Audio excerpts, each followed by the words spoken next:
Time to check in with CoinDesk Global Policy and Regulation Managing Editor Nick Day, who's also the editor of CoinDesk's State of Crypto newsletter. Hello there, Nick. So a dozen far-right entities took in Bitcoin worth more than $9 million just over 4 years, according to the Associated Press.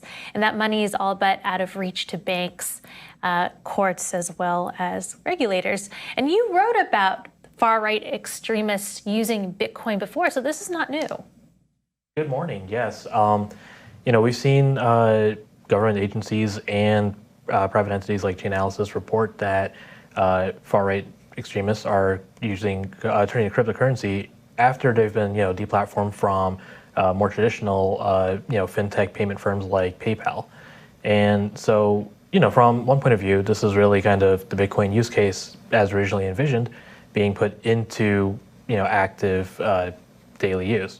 On the other hand, it also kind of shows that when we say Bitcoin or whatever might be out of reach of governments and legal judgments, that goes to show that even when there are parties that might have actual legal claims against some of these individuals, they might not be able to take in their funds.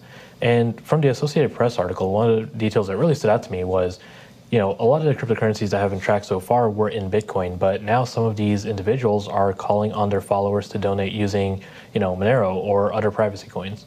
And so, Bitcoin obviously is still trackable on the blockchain. Everyone can look at the transactions and look at the addresses and stuff.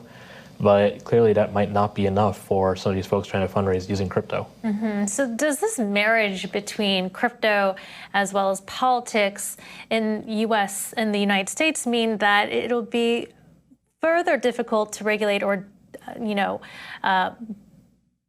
limit cryptocurrencies in the country? I think it's definitely something that lawmakers are paying very close attention to. So, back in January, during the attempted insurrection at the Capitol, you saw that, lawmakers asked questions about crypto that was sent to some of the individuals who were either present at the Capitol or, who were affiliated with the activities in Capitol Hill that day.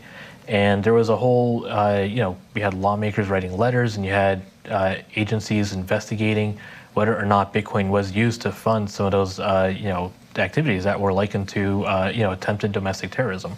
And I can't imagine that this is going to, lower the temperature on that conversation any bit.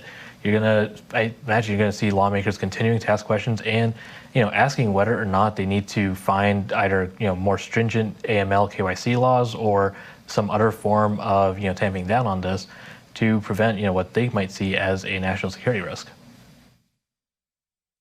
Nick, of course, we have to ask, what is the latest on the infrastructure bill? Where are we with that? Yeah, so there was a vote originally scheduled for yesterday that did not happen. What we're seeing out of Capitol Hill right now is originally the infrastructure bill was supposed to be voted on in tandem or very close to the $3.5 trillion bill that is purely a Democratic effort.